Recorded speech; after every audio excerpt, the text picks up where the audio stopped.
Welcome to our webinar. We're going to give it just a few minutes for people to get signed on. But if you're already here, you can see down at the bottom, you've got some controls that you can work with. And so if you are already on, if you can click in, you may need to go to the More section and say, click on chat. And we'd love to have you let us know that you're here. So if you just say hello, and we'll be able to see who you are and tell us who you're from, what company you're with, or what part of the country you're from. So we're glad you're here.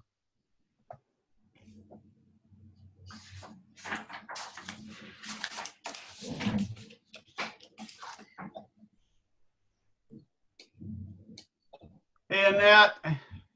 Hey, Matt. Hey, Grayson. Hey, Kristen. Lots of my friends here. I'm glad to see you on.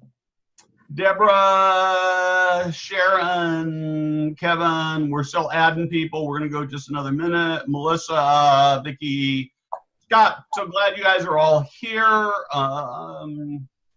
Juan, I'm not sure I butchered that right. Sorry about that. And Carlita. So we are just so delighted you are here. We want to honor your time. We're going to go about 1 minute. I'm going to go ahead and start with some introductions and some housekeeping, and then we'll jump right into it.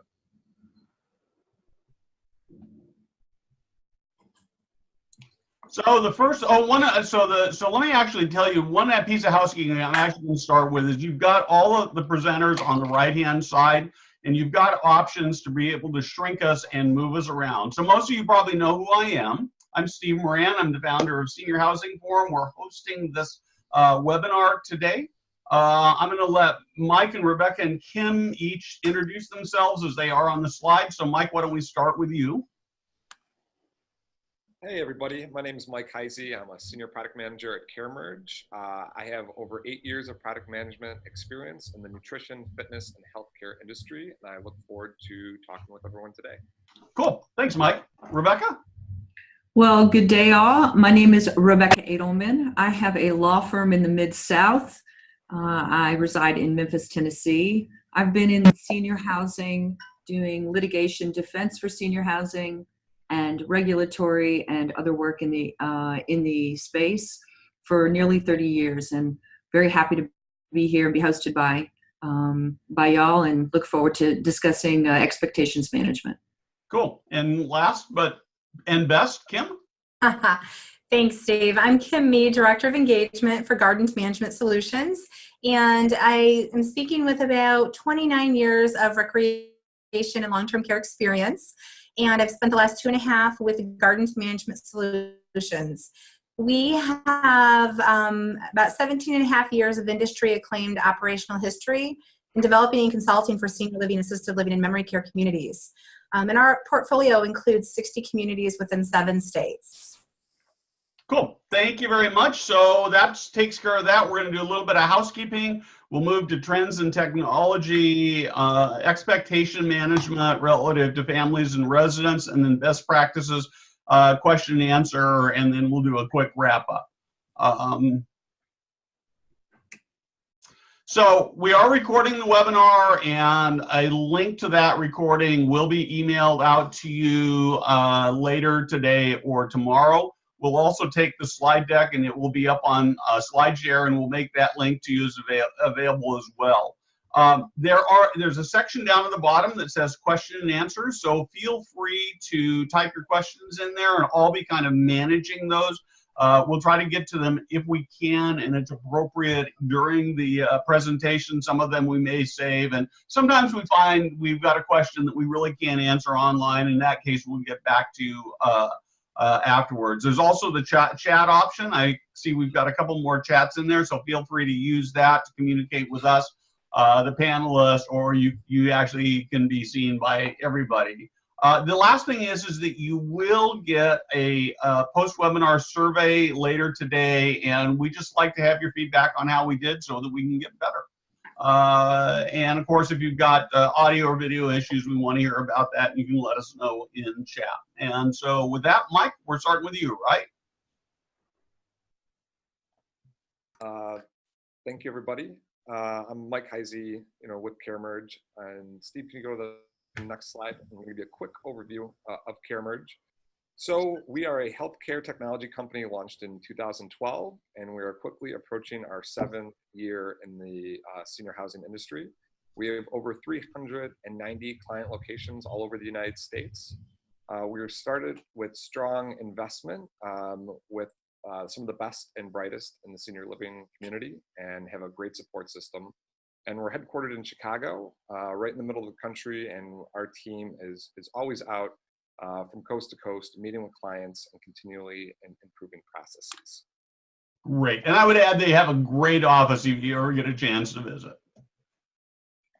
It's a pretty cool office. Thanks, Steve. So kind of want to talk about the evolution of communication. So, when we go back to the basics, you think about phone calls and mail with resident families. The delay, messages can get lost. Think about the time that it would take to take a photo, develop it, put it in the mail, send it out.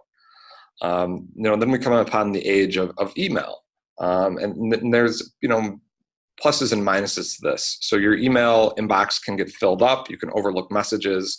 You take a picture on your phone and you have to transfer it or email it yourself to the computer and then send an email to family members. And this could take time away from actually spending time with residents. So now we're in the age of apps, right? There's almost an app for everything. And you have the ability to communicate real time, send photos, videos, documents, directly between staff and family members. And that really creates this on-demand communication and peace of mind for family members when they can see in real time how's their loved one doing.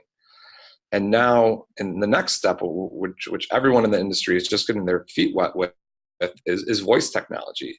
So now, how apps can work very well for staff and family members.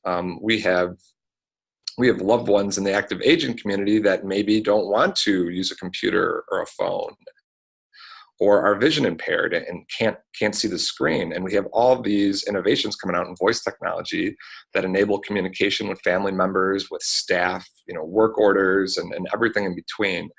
So the evolution of communication has given great opportunity to create better bonds with your residents and your family members.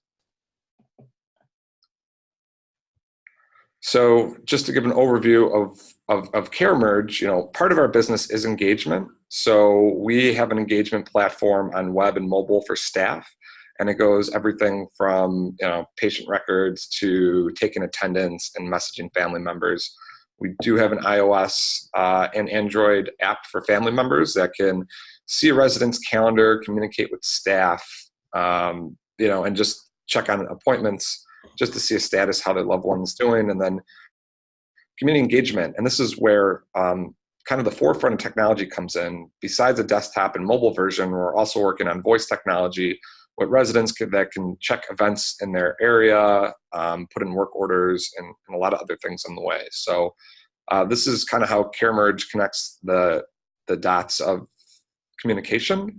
And we are also looking forward to the conversation of how this communication with family can increase engagement. Terrific.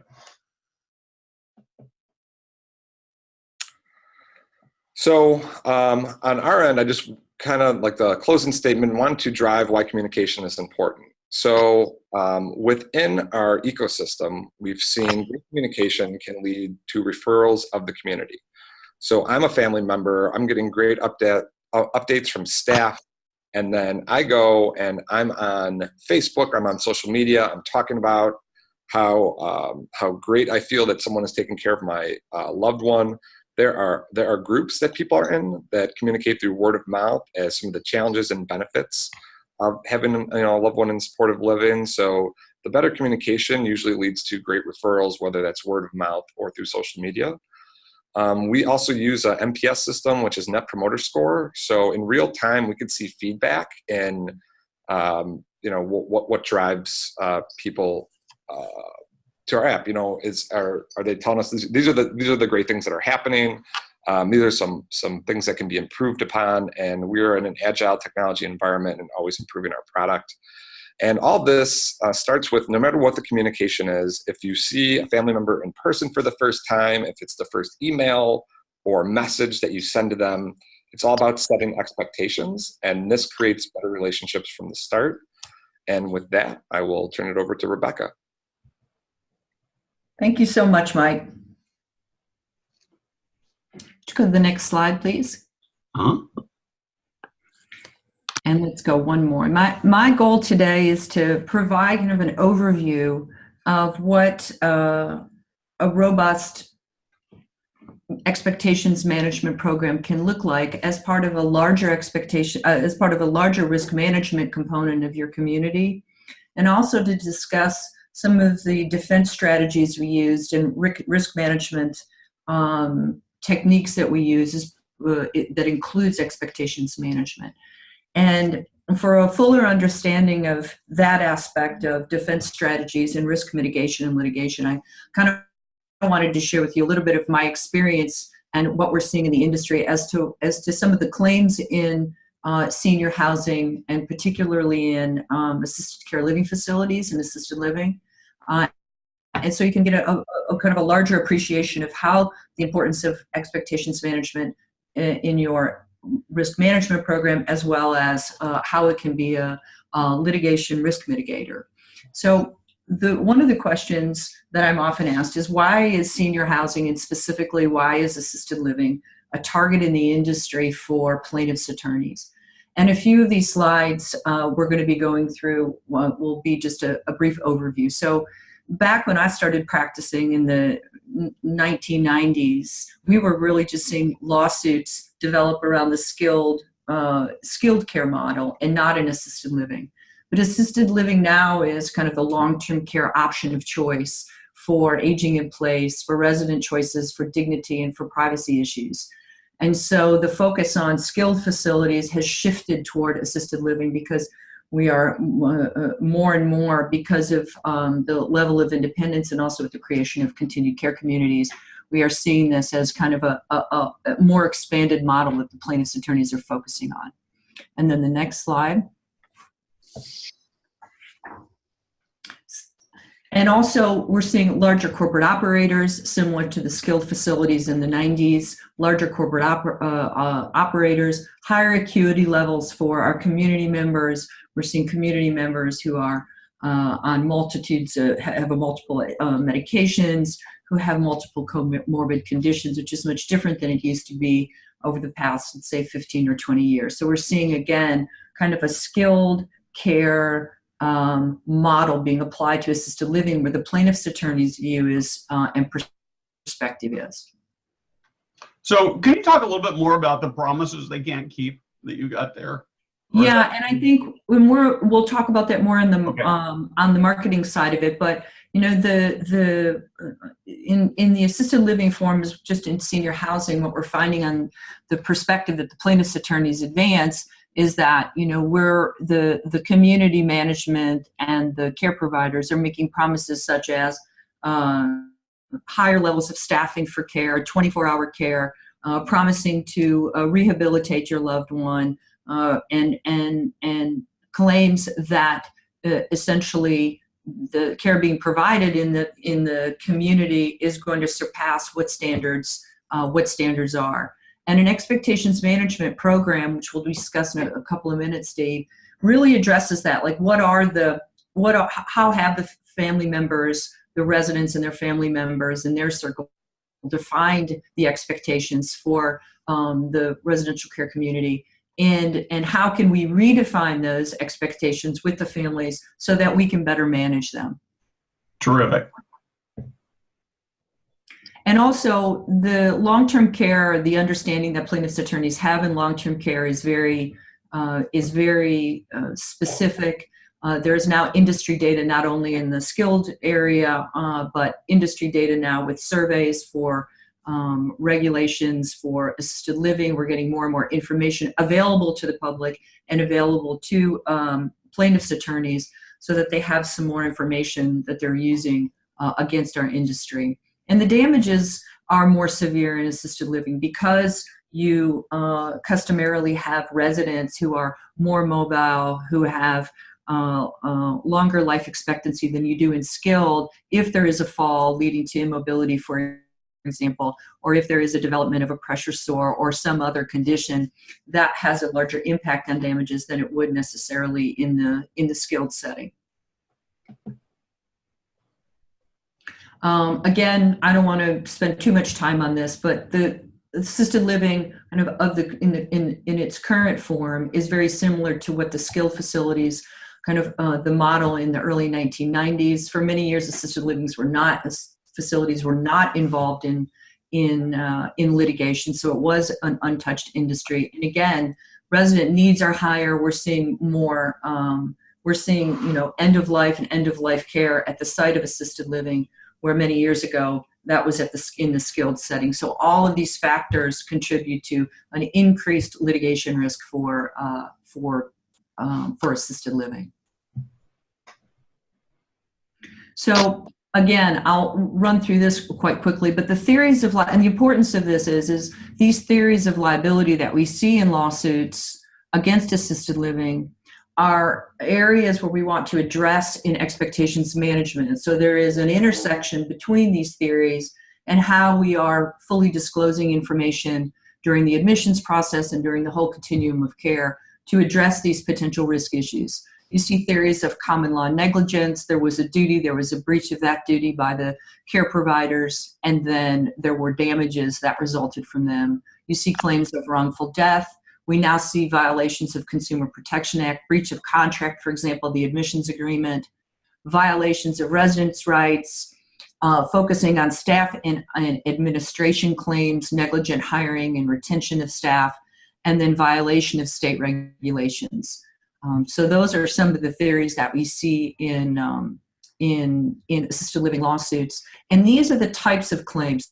So these are the types of injuries and certain particular characteristics of claims: falls, physical abuse, and mental abuse, corporate negligence. For example, corporations making decisions about budgets that may impact staffing or impact supplies that have a negative impact on care, elopement and wandering, changes in condition, for example, residents who are not properly transferred when a community can no longer provide for the needs of the residents, so improper placement, and then also improper transfer. Failure to supervise the resident is another one of the common claims that we see. And there are a few more here, Steve, I think on the next slide.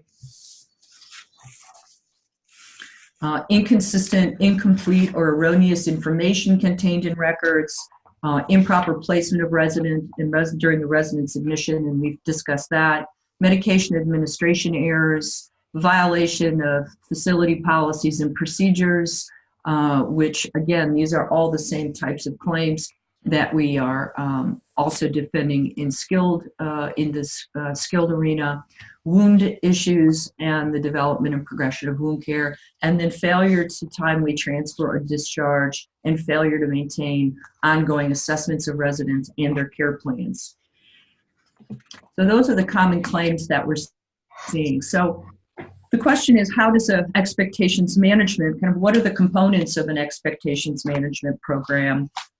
Why have one, and what are the strengths of it? So in discussing an expectations management program, it's more than just understanding the expectations of your family and the members in your community and then trying to redefine and manage those. It's really a program that's designed for the continuum of care throughout a resident's stay in our communities. And the key to it is to set those realistic expectations on admission. And even before admission, meetings with the families before admission, understanding what their expectations have been if they are being admitted from home or if they are being admitted from an acute care setting. So the first bullet point here on maximizing disclosures and consents in application forms, resident admission agreements, etc. So when we're working with our families to admit them, we have a multitude of different forms, we have a multitude of different disclosures, and it's going to be important, as we'll see later in my portion of the presentation, how the disclosure of various risks that occur, the differences in living at home, for example, and living in a community, having a full disclosure in the various forms that your community uses. And the real interesting part of this is that an expectations management program can really be individualized for your communities. And for example, working with CareMerge and their application, our hope is that we can also incorporate an expectations management program into the application so we can continually communicate with the community members, with their families about expectations, because they also change. So, and they change as trajectories of illnesses progress, as aging in place takes part, as some family members come in and some family members may no longer be involved. So there's a lot of changes in expectations that we want to manage. And then understanding that it's the resident, the member of your community, their legal representative, or the responsible party that defines expectations. So we have a responsibility to really understand the history of not just the resident, but the resident's family, and then work to kind of redefine those expectations so that the family and the resident really understand what it is we're trying to do and collaborate in doing to make sure that the resident stays safe, that we can, optimize care and meet the needs of the resident and meet expectations that are realistic. Thank you, Steve. So these are some high-risk issues that I'm identifying here that could be included in this disclosure and in disclosures during the course of the admissions. For example, dementia, and understanding that there are hazards that could be in the community that are different hazards than could be in your home. That wandering could result in falls, that there's weight loss, that there might be dehydration, skin breakdown, that medication management is different when you're, that there are different protocols in place when you're managing medication for a group of individuals in a community versus one individual. So understanding, the risks involved with dementia and having the family understanding their expectations around it, and then managing those and redefining those. Motorized carts, private duty aids, alcohol, smoking, firearms, those are other risk areas that we like to discuss on admission and during the course of the care in order to understand the expectations and what our expectations are for the families and the residents in those areas. Understanding and explaining staffing levels, patterns, and service limitations that we're not a 24-hour care, for example. We're not a facility that keeps locks on our doors, whatever the limitations might be, and the different staffing levels and staffing patterns. Some regulations state by state are different in terms of what staffing patterns need to be, and all that information should be disclosed to the families as part of setting realistic expectations. And communicating with the family, and this goes back to Mike's excellent presentation about really kind of the history of communication and the importance of continued communication is, the loss of function and the decline and the impact that occurs to the resident and the family, and disclosing that on the front end, getting an agreed understanding, and including the family in the care, so that if there is, for example, a change in condition, that they understand how to identify it and who to go and speak to so we can continue to manage those expectations. Understanding that residents have the right and can refuse to accept care, they can refuse to accept nutrition, they can refuse to accept medication, and then including this information in written disclosures and disclaimers within the resident admission agreement. So those are kind of the highlights on the high-risk issues that we would like to see in writing as part of expectations management program.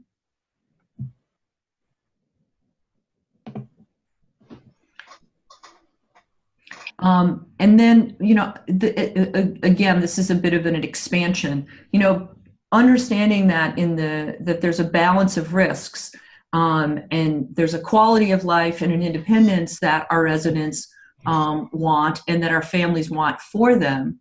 But the environment in assisted living cannot eliminate all the risks. We can seek to minimize the risks while maximizing quality of care, but we can't necessarily just eliminate all the risks in a community. not providing one-on-one care we discussed, and not being a full security lockdown environment, and making sure that family members understand the level of security. And then understanding the employment of management systems, and we can make recommendations and we can help implement interventions for falls, for example, but we can't institute 100% fall prevention, and it's nearly impossible. Well, it is impossible. So getting, creating a common understanding with the family is going to be important on these high-risk issues. So another part of the expectations management program, and Kim, you might be able to address this as well, is just, you've got, your admissions process, but then you have your marketing and your public information. Steve, this kind of goes to your point in making promises that we can't keep. One of the things that I do for our clients is I make sure we're monitoring the content on their websites, we're monitoring all the content in their publications and in the information they're making known to the public. And now the public has access to so much information that it's more important than ever to make sure that the information you're disseminating about your community is information that's accurate about, for example, acuity, level of the patients, community education and involvement, and continuing to update the community with accurate information about your facility and what the services that it provides. Obtaining satisfaction surveys from your referral sources is going to be very, very important to understand if you are meeting their expectations as a referral source, but just making sure that on the marketing and public information, you're keeping very updated on what you're disseminating. And then also tracking, for example, if you have a Facebook or if you have other social media, what people are posting on their social media. Some communities have family portals, and making sure we're understanding the information we're getting. And again, there's not just the expectations of the family, but expectations of the community as well. So in the admissions process, just briefly, if you were going to institute an expectations management program, my recommendation is to start here in the admissions process. Understanding the pre-admission history of a resident, where they came from, who their family is, are they coming from an acute care setting, what their conditions are, and then what the expectations are with the family. I've been in many cases where the family had an expectation that their loved one would ultimately come home, while their pre-admission clinical history tells a completely different story. And then during the admission process, incorporating expectations management into the process itself. The process itself is a very emotional process for so many who are admitting their loved ones to a new community and who are changing the lifestyles of really everyone involved in the family ecosystem. So understanding that process and gathering as much information as you can during the process about who the family is. And again, this kind of goes into the family dynamics and understanding how they arrived at the process. All this information is going to be critical to understand their expectations, spoken and unspoken, disclosed and undisclosed, so we can better define them and try and meet those expectations. Understanding clearly the resident's diagnosis so that we can come to an understanding about the trajectory of those illnesses. Residents with dementia, we know, and Alzheimer's can progress to the point of losing appetites, and there impacts nutrition issues, and it impacts the physical condition of the resident. Understanding those diagnoses clearly and explaining them to the family. And then understanding what the advanced directives are, because the advanced directives are a real insight into family expectations. Do not resuscitate versus full codes kind of gives you an insight into where the family may be putting their expectations in terms of the end of life and end of life care and expectations of their loved one.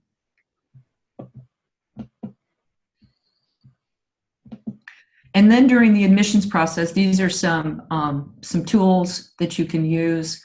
We have videos, and we have an admission agreement that includes expectations management language, which I can share with you after the program. Steve, we can get together and I can offer some of that information to folks who are attending and who would like it, kind of what an expectations management admissions agreement, incorporating the admissions agreement might look like.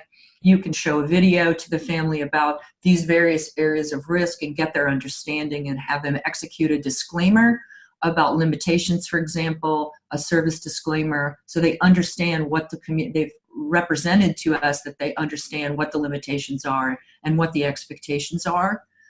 During the admissions process, involving as many family members as possible, and then during the course of the care, even after the admissions process, to make sure family stays involved and accountable also for their loved one. Identifying staffing levels, again, during the admissions process, being very clear about staffing levels, different staffing patterns, what the regulations require for staffing. Someone's expectations about, having caregivers on the floor all the time is different than what we actually are required to do, or what the level of care is needed in the community based on what the acuity is of the residents. And then these common care issues, again, to address these on the front end: weight loss that occurs in the senior housing communities, falls or no restraint facilities, skin breakdown, pain management, these common clinical issues that arise that have attendant risks associated with them, and coming to common understanding with families and with the residents about these, so we can manage those expectations, set those expectations realistically, and then manage those. So Rebecca, I've got a sort of maybe this is even a weird question, but we see more and more in the police departments, they're using body cams and recorders to record interactions. Do you have any thoughts about whether it would make sense to record either with video or audio sort of the admission process, because there's a lot of talking that goes on that has the potential to either help or hurt if you ever had a litigation problem? Yeah, I mean, I think that there are some strengths to that, and then some weaknesses. I think, in this case of full disclosure, I don't think we can do that without disclosing, of course, to the family that we're recording them, which then I think puts kind of a chilling effect on the process in some ways, which I think could be helpful to us if we're saying what we want to say and we are disclosing the information we want to close. But I think that it might create what we want to do is create an environment of trust. And what we want to do is create an environment where we start to cultivate a relationship with the resident and the family, particularly because it's such an emotional time. Now, on the standpoint of, is it a good idea? It probably is always a good idea to, make sure that the good things that we're doing are recorded so we can refer to them later. However, I think with a robust expectations management program in writing, I think we can accomplish kind of the same goals. If you've got, for example, we have a video and we can design videos. We design videos for our clients that are specific to their communities, but we can put this information ourselves in a video, invite the family to watch it, and have them sign that they watched it and they understand, which kind of is a more passive way of maybe doing the same thing, as opposed to inviting them to have to, make verbal representations or something like that. I think it might have an effect on our initial relationship with them. Does that answer your question? Yeah, it does. And I have one more question that came in from the audience, and it reads like this: if a family member shared a DNR, refusal to eat, etc., as a codicil, but wants to keep it private, how does the adult child deal with this relative to family regulations? And so I did actually ask for a little bit of clarification on that. And I think what the question is, and I assume that you're listening, and so if I got it right, maybe you can come into either chat or add to it. But the question would be, is if a family member signed it but didn't actually want the facility to know that they had signed a DNR or some sort of a restraint of care type document, how would you deal with that? So I just want to make sure I understand, and I probably should make a disclaimer that I can't give any legal advice, right? Right, that's right. But y'all can call me later, and so I can get some more information. However, as I understand it, this resident's family member would be the person who's legally authorized, for example, to execute a DNR for the resident. We'd assume that first, that this is a legal document in an enforceable DNR signed by the appropriate person with authority, with the power to do that and make healthcare decisions.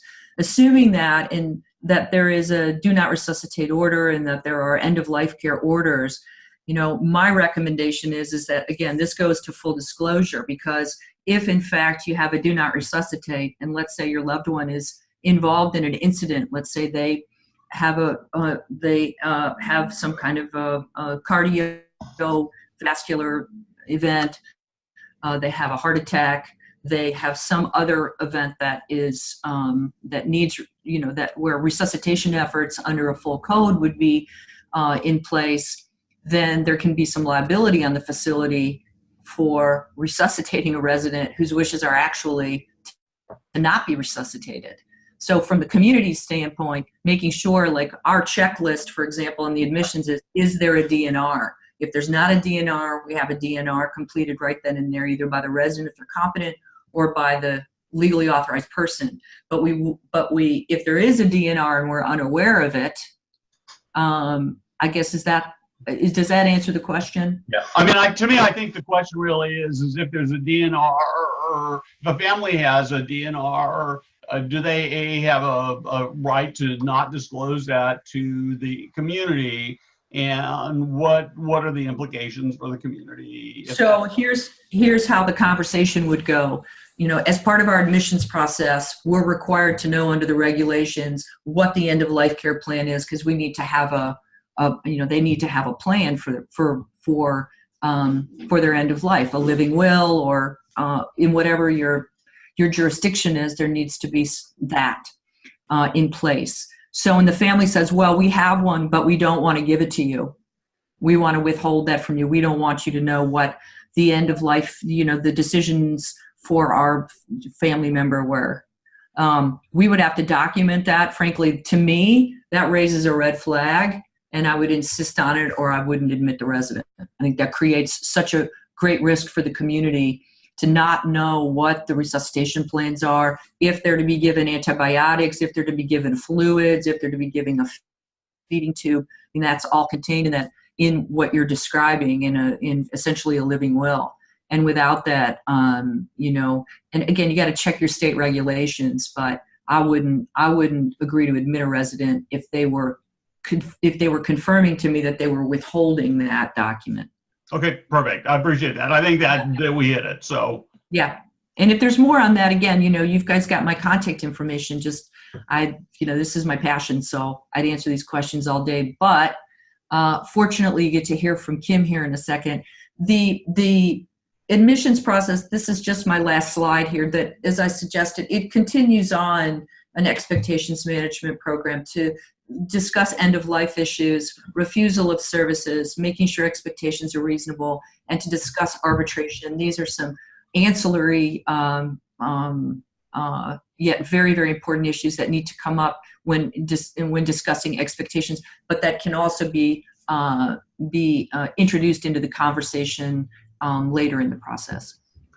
Perfect. Thank you very much.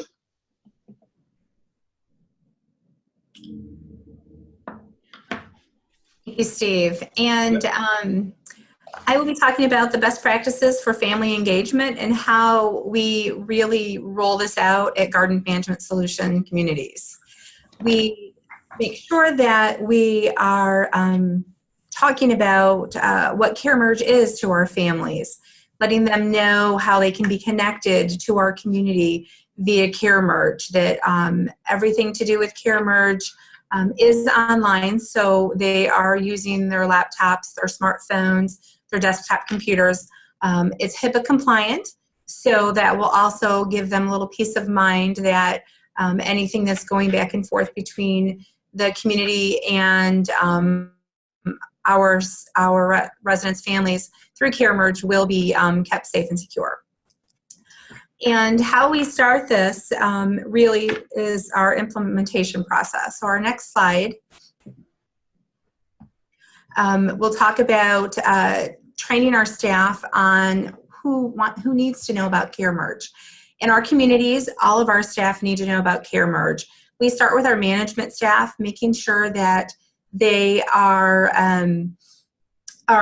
really trained in speaking with our families about Care Merge. Our management staff are on duty for weekends and holidays, so when we have family tours that come in. We like to make sure we're able to talk about CareMerge during the tour time. Our frontline staff also work with our residents and families. They see them sometimes day to day, so we make sure that they understand what CareMerge family engagement is and what the benefits of that service is to our family members. And then also residents, we want to make sure that they understand that this is another communication tool that we use to stay connected with their families and to continue to provide the best care possible for them. And the next slide, what we like to tell our families is that they can be connected to their residents by sending messages and photos that our staff will print and deliver for them. Our staff also will connect to them by sending messages and photos to them of their resident while they're engaged in life in our community. Families also have access to the key care locations for their resident, such as a physician appointment, any physician information as far as contact numbers, addresses, and things like that. We also keep them connected to that activity calendar. Families are able to log into CareMerge and see what activities are scheduled for the day. This was helpful in planning their next trip to the community, whether they know it's a favorite activity of their loved one that maybe they'll wait an hour and come afterwards, or maybe it's an activity they'd like to join in with their loved one and they'll make a point to come at that time and enjoy it with them. They also have real-time notifications of their resident activity participations.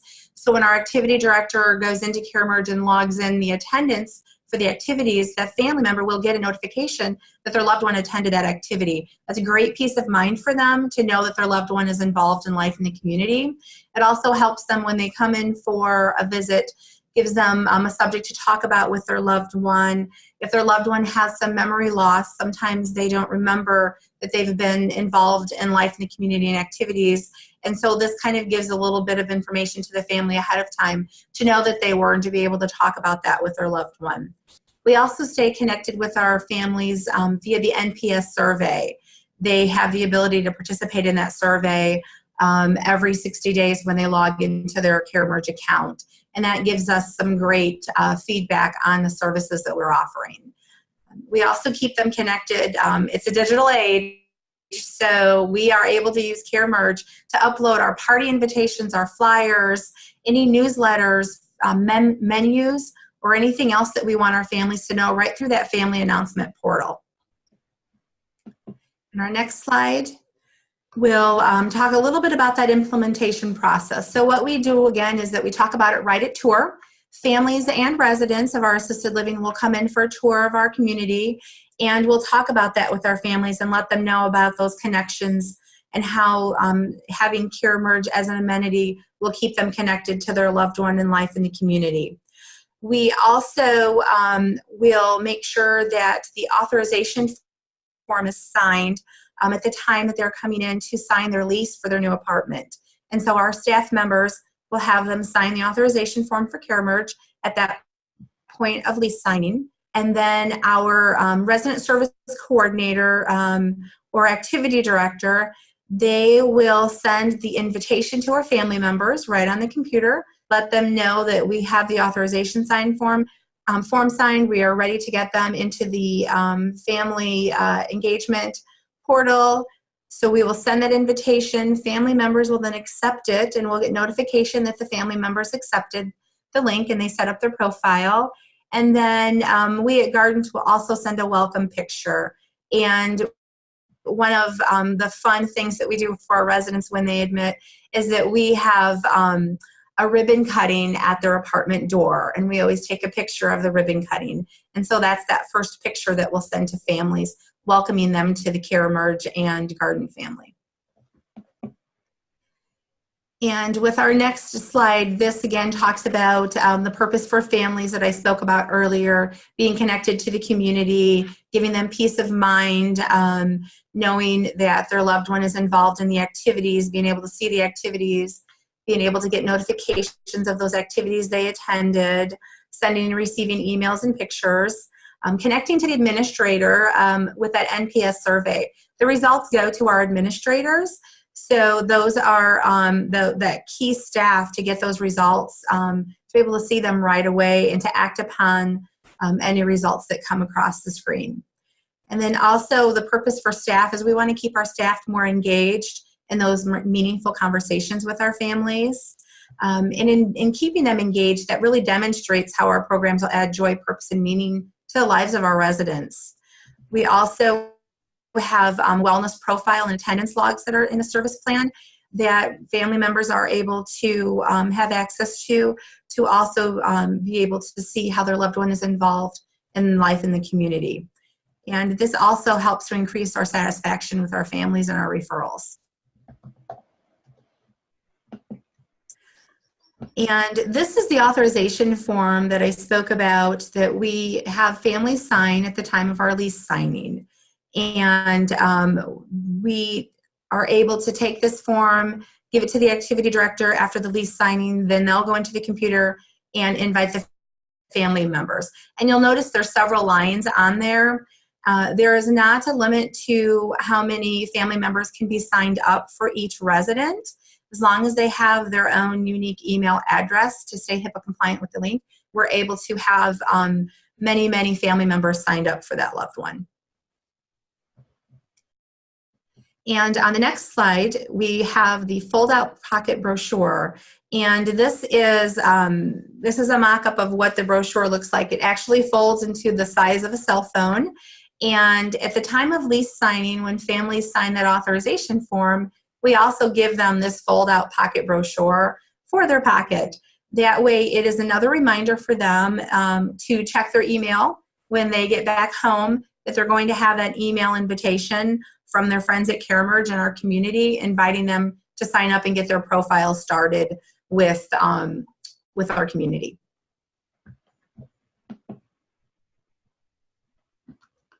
The NPS survey that I spoke about earlier, this is a little information about that survey. The Net Promoter Score is one question that's asked of those authorized contacts. And the question is, how likely are you to recommend the community to your friends and or colleagues? They're able to rate us from 0 to 10. They can also add a narrative to that. We ask that the survey comes on every 60 days. A family member, once they take it, it would not pre-populate again for 60 days. They are able to skip it if they don't have time at the moment they really log into CareMerge. And if they opt to skip it, then it will come back the next time they log in. And if they opt to skip it again, then it wouldn't come back for 60 days. We want their information and feedback, but we also don't want to bother them often every time they sign in. So that's why we put it on as a 60-day pre-population. This instant feedback is really important for our community. Yes, Steve? Kim, can I ask you a couple questions here? So you've been doing this for a while, and can you give us any feedback in terms of just kind of what you've learned in this process, and have you actually seen an improvement in your Net Promoter Score because you've been doing this? We have seen an increase also in our number of families signing up for CareMerge, because we changed the process in which we spoke about CareMerge to our families and residents. So we really looked at the process of how we rolled it out, and that is where we tweaked it into talking about it at tour time and making sure that we are signing the proper paperwork during the lease when our families are there with our residents. A lot of times our seniors do not know the email addresses of their family members. And so in looking at the process where we were asking residents, we knew we needed to change it and ask family members because they have their email addresses. So that really saw our numbers increase from our family engagement pretty largely to how many people are signing up and being more engaged in our communities. We looked at that a couple years ago and thought, I think we're asking the wrong people. So we really changed it to that tour with the families at least signing. And then for the NPS survey, we are seeing our scores come in and they have improved. What I like about that is that we get to see those surveys more often than what Guardant does with their annual surveys for families and residents. So we're giving them more opportunities to give us feedback. And And then that's going right to our administrator, who families usually want. They want the administrator to know, hey, I have a compliment, or hey, I have a quick concern. That's the person they want to go to. So knowing that it's going right to that administrator's desk is a peace of mind for our family members. And that has helped us a lot in our scores as well. So if I were a family member and I had the CareMerge family app or had access to the portal, how often am I going to sort of typically get updates? You will get updates every time the activity director puts in an attendance for an activity. There's going to be a notification that, hey, your loved one attended maybe 5 activities that day or 4 that day. So there'll be 4 or 5 notifications for every activity that went on. And then anytime the activity director will send a message or a photo to the family member, there'll be something there. Okay, terrific. Yeah, and there's always contact in the calendar. It's always there. They're able to look at that at any time. Perfect. Thank you. You're welcome. So the rest of this really just talks about the scores. The 0 to 6 are detractors, and someone who wasn't highly likely to recommend us. 7 to 8 are the passive responders, and they're kind of the middle of the road, not sure one way or the other. And 9 to 10, those are our promoters. They're highly likely to recommend us to their friends and colleagues. And so when those scores come in, we like to follow up with them, to refer them to marketing, and find out if they'll do a Google review for us, a testimonial or something like that. Okay, perfect. And the next slide will talk about that data collection. Where do we find that? This just gives you a quick tutorial when you go into CareMerge, how to find that report on the back side of it. So as a company, we're looking at that report. That's where we would go to find our survey results. Great.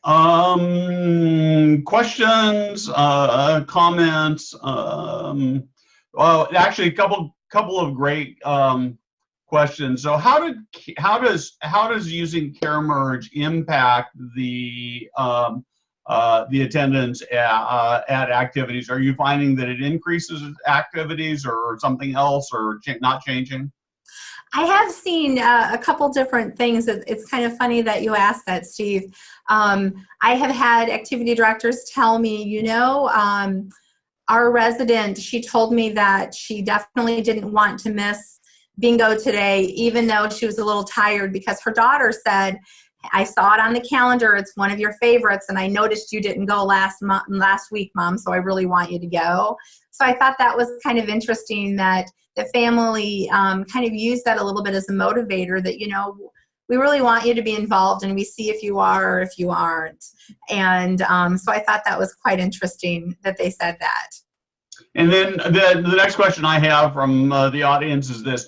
Is there any communication about food and meals, about both what's available and what was actually served? And I guess maybe even, is there anything that I would add to it? Is there any, do you communicate information about how well a resident is eating, or I guess mostly a concern would be in not eating?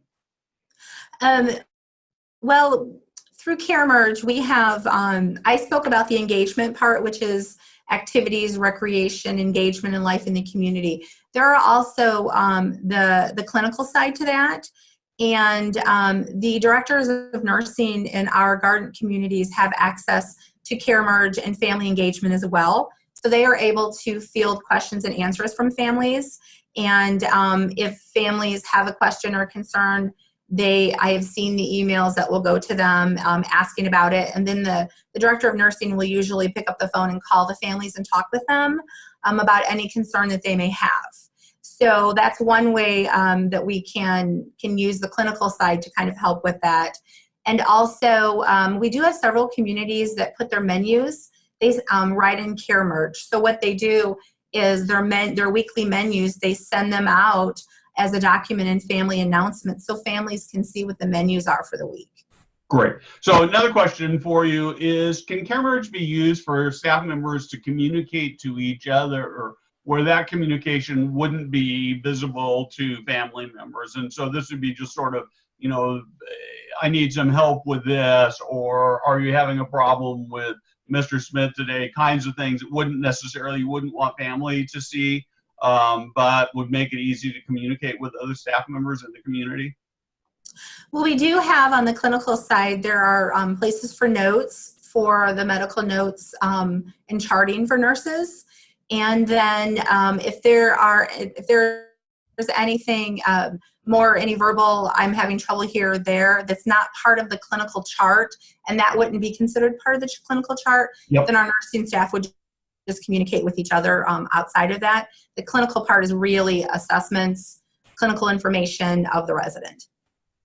Okay, and this is actually a great question. So how are you actually using Alexa or other voice technologies? And this may be a care merge question. Yeah, I was just going to say, I think that's a care merge question. For you? Yes. Yeah, so that is a great question. So right now we're focused on voice technology in resident engagement. So I could say, you know, Alexa, what's on the schedule for today? And Alexa will tell me all the events going on in my community. We're working on integration for work orders. So Alexa, my cabinet's broken, submit a work order, and being able to do these things with the power of voice technology. Even things as simple as Alexa is the mail-in, right? So I don't want to go all the way down to the front desk or the mailbox if the mail's not in yet, and I can get an alert and all the other, you know, features of Alexa compared with Care Merge, which is set a reminder so I take my medication at 5 o'clock, or how's the weather? Alexa, play music, and we've seen the combination of, you know, our specific communication platform combined with general what Alexa does is a great great combination. Yeah, and the other comment was that Alexa is a great source for people who have vision problems. So, another question is there a way to manage all these voice assistant devices using an enterprise dashboard, or does it have to be done individually? So yes, we do have, well, it can actually be done both ways. You could manage each one individually, or you can use our enterprise dashboard, and I wouldn't even see, you could set them all. You could set maybe some things in IL, different things in AL. You could configure them in groups, whatever way you like. Great. And a couple more questions. Does every resident get a DOT, or how do you propagate the voice in buildings? And I know it's going to vary a lot from community to community, or from enterprise or organization to organization. So, and it does. So there are some communities that have Alexa in all their community rooms, or throughout, throughout the community areas, which are all public, and residents can ask on the go. And there's other ones that have either applied to grants or allocated funding to have Echo Dots in all of the rooms. It just depends on the budget and what the community wants to do. Great. And is Care Merge, does it have an application for home use for families to interact with individual elders at home? Not yet. Okay. Great. And is the Alexa information flow HIPAA compliant? So currently there's no HIPAA information that's being shared. You know, events that are happening in the community, and if the mail's in, and work orders, dining menus, all this information is not HIPAA compliant. But that is the future, though. And there's conversations being had in that arena. Cool. Great. Okay, one more question, and then we're going to call it quits. We'd be glad to do this offline, but how difficult was it for caregiver staff to learn the Care Merge system? How much time doing training? I can answer that if you like. I spend about 2 hours at onboarding of new employees, going over the different aspects of Care Merge, how to put in your activity calendar, how to edit events, how to pre-populate them. So if you have bingo every Friday at 2 o'clock, you only have to type it once, and it'll pre-populate for every Friday at 2 o'clock until you tell it not to. So about 2 hours is what I spend in training them on how to do that, how to download it, how to print it out, how to put in your attendance. how to find your NPS survey. I feel it's very user-friendly, and I have staff who have been in the field for a long time, and I have brand new staff who haven't been in the field for very long, and I don't have too many questions or problems with it. They're able to really navigate it well. And I think the beauty of CareMerge from a corporate point of view is that if I have a staff member who's stuck or I need to do a training, I can log on remotely from my computer and see what they're seeing on their screen and walk them through any tasks. And that's really helpful. Cool. Great. So with that, we're actually over time, and we're right at 11 o'clock. And so I want to thank each of the panelists for your conversation. Mike or Kim, Rebecca, any one last word before we finish up? Really informative. I'm looking forward to introducing CareMerge to a lot of my clients. Appreciate that, Kim, Mike, Steve. Great. Thank you very much. Thank you for attending, and you'll get some emails with links to the webinar and a survey. And again, we'd really appreciate it if you take the survey, and that will help us improve on the next webinar we're doing. So have a great rest of your day and a great week, and thank you very much.